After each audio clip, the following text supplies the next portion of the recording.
Good evening, this is Akashvani Kohima. I'm Bulletin with the evening news. First, the headlines. Second part of Parliament's budget session resumes on stormy note. President Droupadi Murmu emphasizes on education's role in shaping values, employment. Nagaland Government allots 15 crore rupees under Chief Minister's life insurance scheme.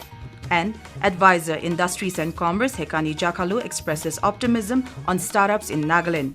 Now the news in detail. Both houses of parliament have witnessed noisy scenes on the first day of the second part of the budget session following protests by DMK and Congress over remarks of Education Minister Dharmendra Pradhan on the implementation of national education policy in Tamil Nadu.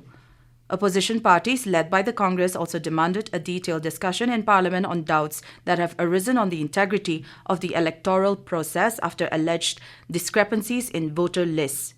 Lok Sabha took up Bills of Lading Bill 2024 for consideration and passing, while Rajya Sabha passed the Railways Amendment Bill 2024. Both houses have been adjourned for the day. President Droupadi Murmu today emphasized that education is not just a means of acquiring knowledge and skills, it is also a means of developing life values such as morality, compassion and tolerance within a human being, she said.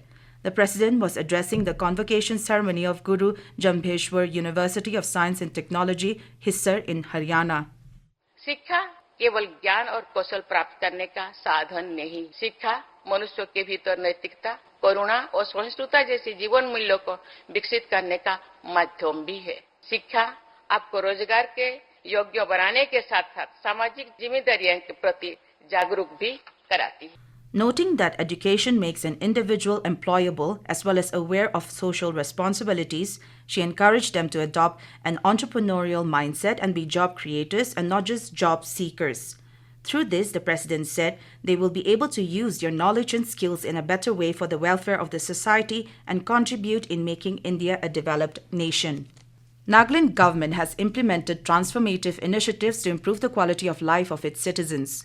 One such prominent initiative is the Chief Minister's Health Insurance Scheme, CMHIS, which continues to be a key priority of the government.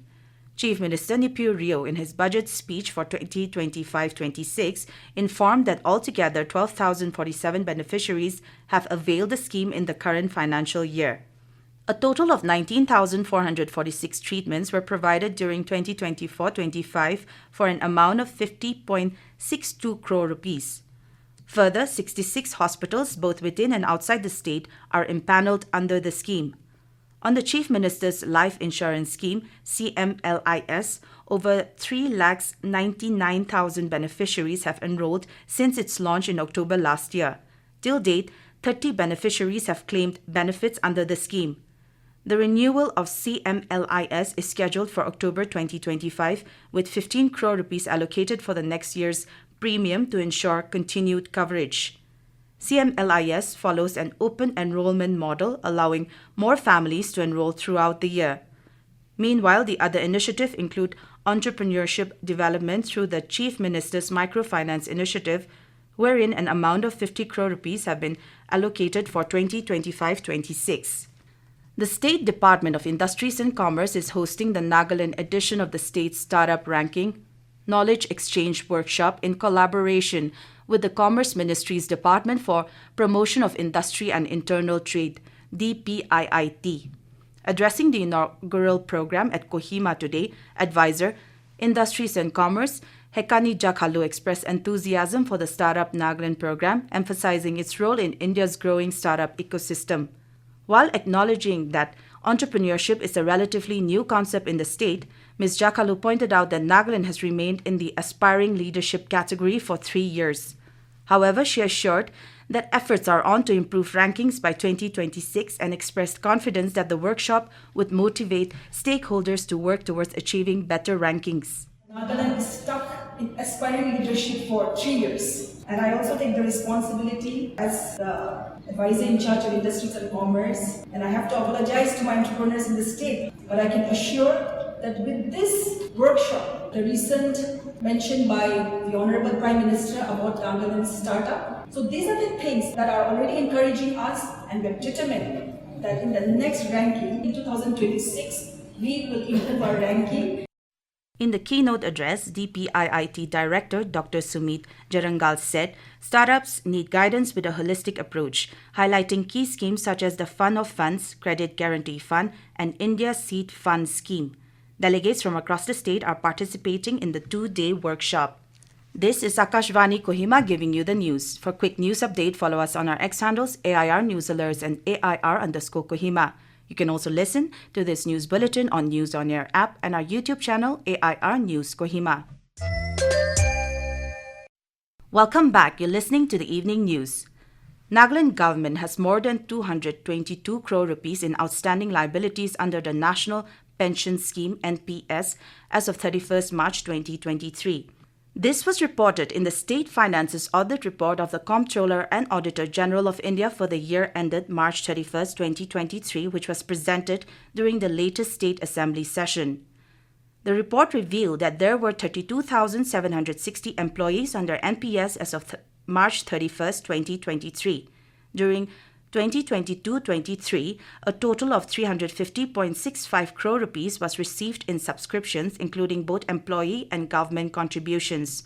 However, the government transferred only 332.83 crore rupees to the trustee bank. This shortfall, added to existing balance of 204.24 crore rupees from the previous year, resulted in 222.07 crore rupees in liabilities, the report said. The Nagaland Transport Department has updated on the long-proposed Tizir-Zanki Inland Waterways project in its annual administrative report 2024-25 laid during the recently concluded Assembly session. It said, Joint Inspection and Hydrographic Survey of National Waterways 101 Tizir-Zanki was carried out by a team from IWAI Regional Office, Guwahati, along with state officials from 25th to 30th October 2024. The final report of the joint survey is still awaited.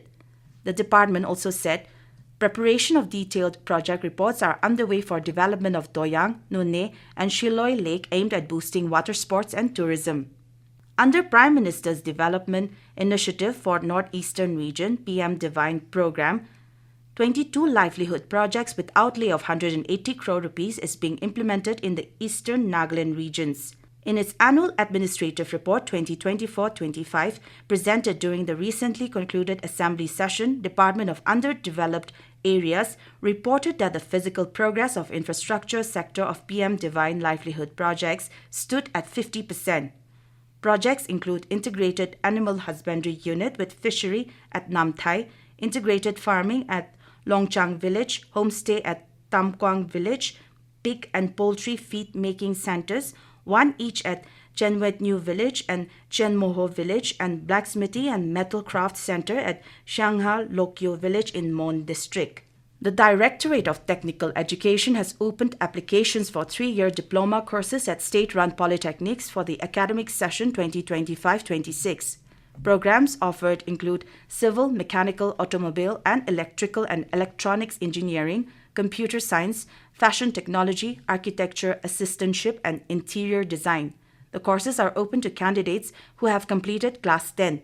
Those who have appeared HSLC or HSSLC final exams can also apply. Interested candidates can collect the application forms from the Department and Government Polytechnics or download them from the website www.dte.nagaland.gov.in. The deadline of submission is 29th of this month. And now to end the news, the headlines once again. Second part of Parliament's budget session resumes on stormy note. President Droupadi Murmu emphasizes on education's role in shaping values employment. Nagaland Government allots 15 crore rupees under Chief Minister's Life Insurance Scheme. And Advisor, Industries and Commerce Hekani Jakhalu expresses optimism on startups in Nagaland. That is all we have in this evening news bulletin. We will be back with the morning English news at 7:30 tomorrow. Have a pleasant night.